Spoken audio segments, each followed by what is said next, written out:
Hello बच्चों, क्या हाल चाल। आशा करता हूँ आप सब बहुत अच्छे होंगे। तो देखिए बच्चों, एक बार फिर से हमारी आपकी मुलाकात हो गई है और आज हमारी और आपकी मुलाकात एक बहुत स्पेशल सीरीज कह लीजिए, बैच कह लीजिए या क्लास कहिए, चाहे जो भी आप कह सकते हैं। तो आज से हम आपका स्टार्ट करने चल रहे हैं क्या, कुछ बेसिक पॉइंट मतलब क्या होता है, कुछ ऐसी चीजें जो आपको जीवन भर काम आएंगी।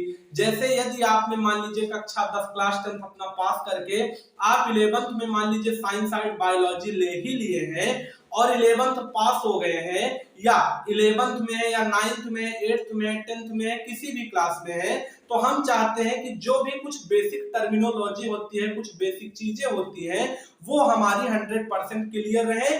चाहे हम जो भी पढ़े लेकिन बेस हमारा पूरी तरह से बना रहे। उसी चीज को आज हम आपको बताते हुए या उस चीज को ध्यान रखते हुए आज से आपकी जो कि पूरी तरह से बायोलॉजी को हमारी क्लासेस क्या रहेंगी, समर्पित रहेंगी।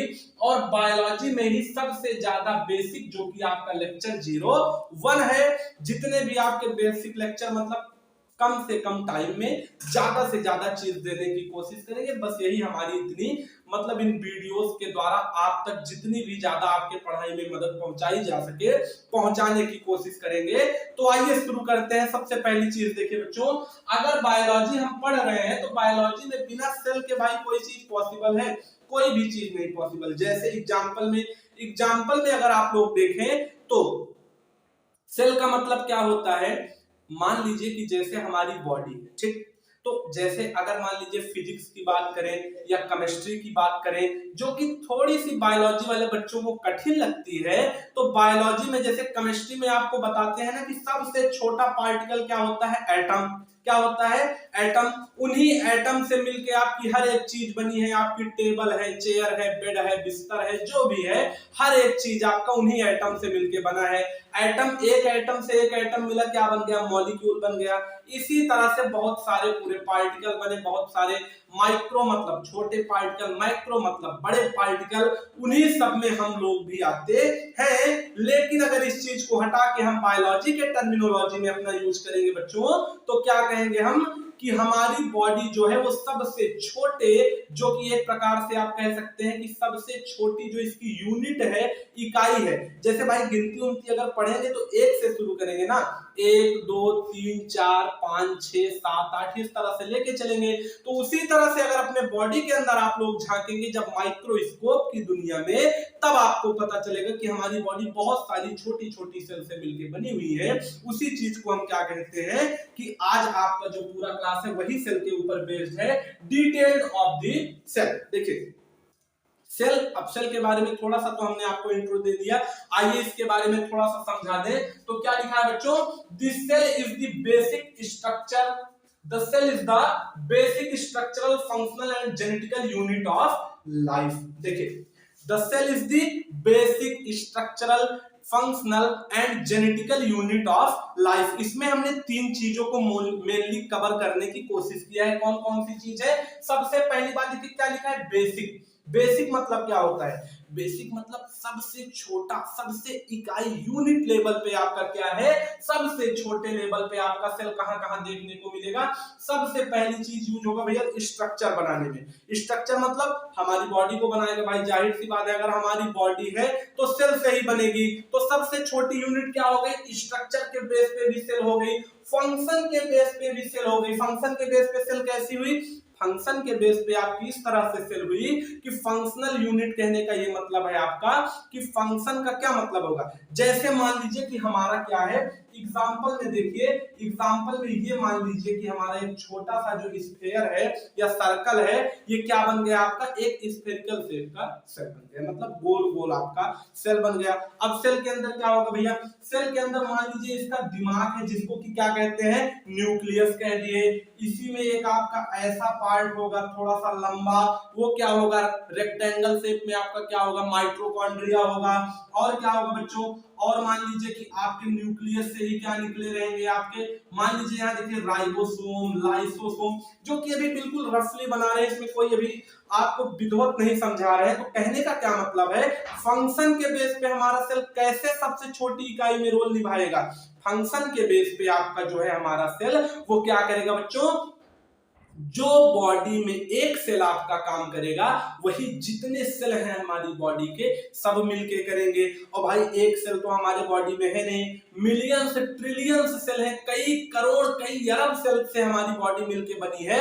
और वो सब आपस में क्या करेंगी, जो काम एक सेल करेगा, जैसे मान लीजिए हमको भूख लगी, ठीक, हमने खाना खाया, जब हमने खाना खा लिया तो क्या हुआ, हमारे पेट में स्टोमक में जितनी सेल थी सब क्या हुई, सब एक्टिवेट हो गई, किस लिए, खाने को पचाने के लिए, खाने को हजम करने के लिए। तो एक समय में एक ऑर्गन, पूरे ऑर्गन की क्या करेगी, एक समय में एक पूरे ऑर्गन की सेल जो है वो नियमित कुछ दिए गए काम को करेगी। जैसे हमारा हार्ट है, क्या करता है, 24 घंटा चाहे हम लोग सोए और चाहे हम लोग जगे, हार्ट को पंप करता है कि पूरे बॉडी में हमारे क्या हो, बढ़िया तरीके से खून पहुंचता रहे, जिससे सब काम विधिवत रूप से चलता रहे।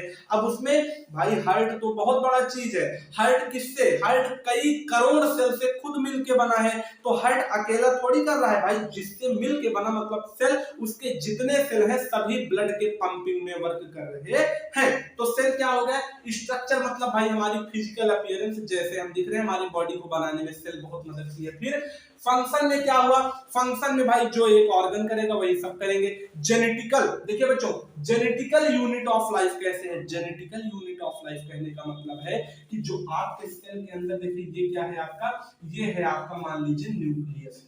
न्यूक्लियस के अंदर आपका क्या होता है, न्यूक्लियस के अगर अंदर हम बात करें तो हमारा होता है क्रोमैटिन मटेरियल, जिसे हम क्या कहते हैं, क्रोमोसोम। और वही हमारा क्रोमोसोम क्या करता है, हमारे आने वाले जनरेशन में, देखिए न्यूक्लियस के अंदर आपका एक गोला और रहेगा जिसको हम लोग कहते हैं न्यूक्लियोलस, क्या कहते हैं, न्यूक्लियोलस। अब न्यूक्लियोलस का क्या काम है बाद में देखेंगे। न्यूक्लियस के अंदर न्यूक्लियोलस को छोड़ के बाकी जो जगह बचा है, यहाँ पे आपका ऐसे ऐसे ऐसे ऐसे रेशा टाइप का कुछ ना कुछ ऐसे पूरे न्यूक्लियस में भरा रहता है। ये क्या चीज है, ये चीज है आपका क्रोमैटिन मटेरियल। क्रोमैटिन मटेरियल क्या करेगा, एग्जांपल में जैसे देखिए ये क्या है आपका, ये है आपका क्रोमैटिन मटेरियल, ठीक, क्रोमैटिन मटेरियल है। ये क्या किया, जब आपका सेल डिवाइड होने लगा, सेल क्या हुआ, डिवाइड होने लगा, जब डिवाइड होने लगा तो क्या बना लिया, यही आपका क्रोमोसोम बना लिया। अब ये चीज क्या बना दिए, ये देखिए ये बहुत सारा है, क्या है, बहुत सारा। आपका जो सेल होता है, जो क्रोमोसोम है, उसकी लंबाई लगभग 2 मीटर होती है। अब कितने बड़े सेल में रखा है, जितना बड़ा, ये हम बिंदी लगा दिए इस बोर्ड पे, देखिए ये एक डॉट लगा दिए, इतने बड़े सेल में, इससे भी छोटे सेल में 2 मीटर लंबा आपका क्या रखा है, क्रोमोसोम, क्रोमैटिन मटेरियल, जिसके अंदर आपका डीएनए भरा है, जेनेटिक मटेरियल भरा है, जो आने वाले पीढ़ी में क्या करेगा, फादर से या मदर से उसके बेबी में पहुंचाएगा। तो क्या होगा, 2 मीटर को रखने के लिए भैया उसको पूरा मोड़ मोड़ के रखेंगे, और जब वही सेल डिवाइड होगा तो क्या करेगा, वो यक्ष के शेप में आ जाएगा। यक्ष का शेप कहने का क्या मतलब है कि जैसे कोई बेबी है तो बेबी में इतना पार्ट क्या हुआ, इतना पार्ट चला गया फादर का, इतना पार्ट चला गया मदर का, और यही दोनों जब कंबाइन होगा तो क्या होगा, 23 पेयर चले गए फादर से और 23 पेयर चले गए मदर से। अब एक बेबी के अंदर कितना आ गया, कितना आ गया आपका 23 जो क्रोमोसोम है, फादर से 23 क्रोमोसोम, मदर से टोटल 46 क्रोमोसोम हो गए। तो ये किससे जा रहा है, हमारे सेल के अंदर न्यूक्लियस। तो हमारा कहने का मतलब है कि सेल हमारा जेनेटिक लेवल पे भी बहुत बड़ा रोल निभा रहा है, ठीक। हमारे हिसाब से इससे अच्छी डिफिनीशन ये हम कह सकते हैं कि मतलब आपको कोई समझा नहीं सकता। क्यों, क्योंकि जितनी भी चीज इस छोटी सी डिफिनीशन में है, उसको जो भी आपका लगा है 4 मिनट 5 मिनट, उसमें हम आपका क्लियर करवा दिए। अब देखिए, अब कोई भी चीज समझने वाली नहीं, सिर्फ याद करने वाली है। कैसे, देखिए स्टडी ऑफ सेल, भाई किसी चीज को पढ़ते हैं जैसे, तो क्या होता है, जैसे इंग्लिश को पढ़ रहे हैं तो क्या है, इंग्लिश को हम क्या कर रहे हैं, याद कर रहे हैं, पढ़ रहे हैं। किसी विषय के बारे में पढ़ रहे हैं तो क्या हुआ, जैसे फ्लावर के बारे में पढ़ रहे हैं, और क्या है हनी बी के बारे में पढ़ रहे हैं, अलग अलग चीजें हैं। तो उसी तरह जब सेल के बारे में हम डिटेल में अध्ययन करेंगे, जो कि अभी इस लेक्चर के दौरान हम लोग कर रहे हैं, तो उस पूरे स्टडी को कहेंगे साइटोलॉजी। स्टडी ऑफ सेल का मतलब है साइटोलॉजी। तो ये भी हमारे हिसाब से आपका टर्म क्लियर। अब देखिए सबसे अच्छी सबसे छोटी बात जो आपको शुरू से क्लासेस में बताई जाती है क्या है भैया, सेल सबसे छोटा, उससे बना टिश्यू। टिश्यू का क्या मतलब है कि एक ही तरह के काम करने वाले कई सारे सेल मिलके एक छोटे से ऑर्गन का फॉर्मेशन करते हैं, जिसे हम लोग टिश्यू कहते हैं। कैसे? जैसे मान लीजिए कि क्या है, जैसे हमारा मान लीजिए कि आंख है, आंख क्या कर रहा है, आंख देखती है। तो आंख में हमारा जो मान लीजिए पेट में डाइजेशन करने वाले सेल हैं वो नहीं आएंगे, सिर्फ देखने वाले सेल ही मिलके क्या करेंगे, हमारे आंख को बनाएंगे। तो 4 सेल या 5 सेल या 10 सेल या 100 सेल मिलके एक छोटे से टिश्यू को बना देते हैं। और वही क्या है, सेम टाइप के टिश्यू जो कि सेम वर्क करते हैं, वो क्या करेंगे, सेम टाइप के टिश्यू जो एक काम करते हैं वो मिलके बनाएंगे ऑर्गन। और भैया ऑर्गन क्या करेगा, ऑर्गन मतलब क्या है, ऑर्गन मतलब हमारा हाथ, पैर, कान, नाक, आंख, पेट, जितने भी हमारे बॉडी में पार्ट है, बाल है, जो भी है, सब मिलके क्या किए, एक पूरा इंसान बना दिए, एक पूरा इंसान बना दिए। जब इंसान बना दिए तो क्या हुआ, पूरे ऑर्गन सिस्टम मिलके एक नए ऑर्गेनिज्म का फॉर्मेशन कर दिए हैं। पूरे ऑर्गन सिस्टम मिलके एक नए ऑर्गेनिज्म का फॉर्मेशन कर दिए हैं। अब देखिए बच्चों, सेल के बारे में तो भाई मान लीजिए थोड़ा बहुत पढ़ लिए। अब क्या है, अब है आपका सेल की डिस्कवरी कौन किया है। एक थे साइंटिस्ट हमारे, क्या नाम था उनका, रॉबर्ट हुक। रॉबर्ट हुक चाचा जी थे। एक दिन वो क्या किए कि 1665 में क्या किए, जैसे अभी क्या चल रहा है 2023, 1665 में चाचा क्या किए थे, इनको एक सोचे आओ चलो देखें कुछ काम वाम करें। तो ये गए क्या किए, एक माइक्रोस्कोप बनाए। अब माइक्रोस्कोप भाई क्या होता है, जो किसी भी चीज, ऐसी चीज जो हमको अपने आंखों से ना दिखे, उससे भी छोटी हो, वो क्या है, उसको माइक्रोस्कोप से देखेंगे।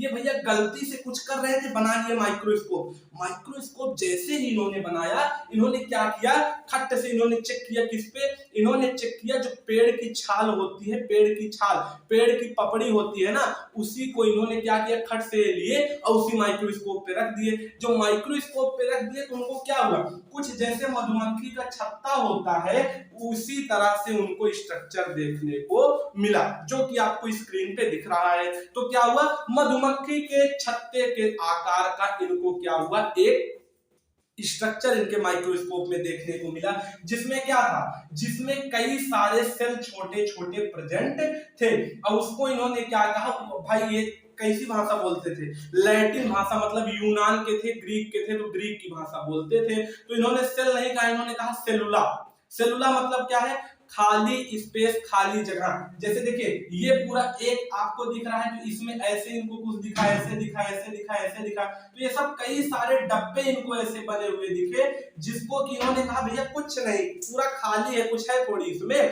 पूरा खाली स्पेस हमको देखने को मिल रहा है। और खाली स्पेस में क्या इन्होंने कहा, पहली चीज तो हॉलो स्पेस है। और कैसे दिख रहा है, कॉर्क से। कॉर्क का क्या मतलब है, मधुमक्खी के छत्ते के आकार का दिख रहा है। एक चीज इन्होंने ये बताया। और दूसरा चीज क्या बताया, जितनी जानकारी थी इनके पास सब कुछ लिए और इन्होंने क्या किया, एक किताब छाप दी। किताब कब छापी, वो भी वही 1665 जैसे इसकी डिस्कवरी की, जितना सब लिख दिए। किताब का नाम इन्होंने रखा माइक्रोग्राफिया। क्या नाम रखा, माइक्रोग्राफिया। में इन्होंने जो जो बवाल था सब कुछ इन्होंने छाप दिया था। उसके बाद देखिए बच्चों, उसके बाद क्या है, first living cell discovered by. अच्छा भाई ये क्या था, एक दिक्कत इसमें ये थी कि जितने सेल थे सब डेड थे। क्या थे, डेड। यहां लिख लीजिए आपका क्या था, सब जितना सेल था आपका क्या था, सारे सेल इन्होंने जो खोजे थे वो क्या थे, डेड। अब जब डेड सेल था तो क्या हुआ, पहली बार लिविंग सेल खोजे कौन, एक साइंटिस्ट हमको नए मिले, जिनका क्या नाम है, first living cell discovered by a Dutch microbiologist. Dutch एक जगह है, वहां पे इन्होंने क्या किया, माइक्रोबायोलॉजी मतलब छोटे छोटे जो माइक्रोस्कोप से देखे जाते हैं जीव जंतु, उनको कहते, उनके अध्ययन, उनकी स्टडी करने वाले आदमी को कहते हैं माइक्रोबायोलॉजिस्ट। तो पहले एक छोटे छोटे जो जीव होते हैं उनकी स्टडी करने वाले एक थे, कहाँ के, डच के साइंटिस्ट, जिनका नाम था एंटोनी का ए ले लीजिए और वॉन का वी ले लीजिए, ए वी लीवेनहॉक। और अगर पूरा नाम हो जाए भैया एंटोनी वॉन लीवेनहॉक तो बहुत बढ़िया है। तो इन्होंने कब किया, 1665 में नॉन लिविंग वाला खोजे थे, उसी के करेक्ट 9 साल बाद 1674 में इन्होंने क्या किया, एक दिन तालाब के किनारे बैठ के पत्थर उत्थर तालाब में मार रहे थे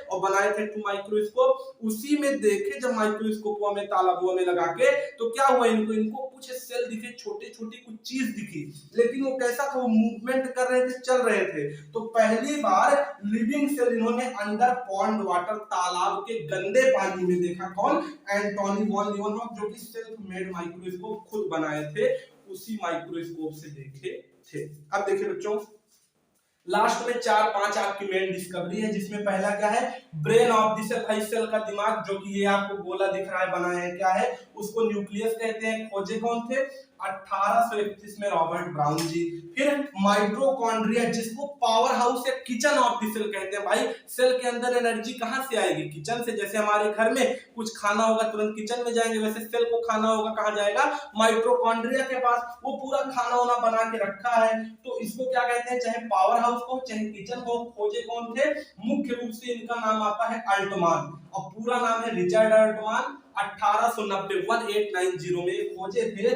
और लास्ट में आपका है न्यूक्लियोलस। न्यूक्लियोलस का है जो ये बनाए हैं, आपको न्यूक्लियस के अंदर एक डब्बा आपको दिखाई दे, जिसको कहते हैं, इसको न्यूक्लियोलस कहते हैं। ये क्या है, यहीं पे इसके अंदर आपका छोटा छोटा जो राइबोसोम होते हैं, राइबोसोम की सिंथेसिस होती है, वो बनाया जाता है, उसकी फैक्ट्री है। तो क्या लिखा है, फैक्ट्री ऑफ राइबोसोम किसे कहते हैं, न्यूक्लियोलस को। और सबसे बेहतरीन ऑर्गन जो कि इंडोप्लाज्मिक रेटिकुलम है, जिसे इंडोस्केलेटन ऑफ द सेल कहते हैं, वो क्या है, उसको मतलब इंडोप्लाज्मिक रेटिकुलम, जिसको शॉर्ट फॉर्म में ई, इंडोप्लाज्मिक का ई ले लीजिए, रेटिकुलम का आर, ई आर को क्या कहते हैं, इंडोस्केलेटन ऑफ द सेल। जैसे हमारे बॉडी में स्केलेटन मतलब हड्डी का काम कौन करेगा, हड्डी करेगी, जाहिर सी बात है, बोन करेगी। उसी तरह से सेल के अंदर हड्डी का काम ई आर भाई साहब संभालते हैं। तो ये आपका बेसिक लेक्चर 01 है बच्चों।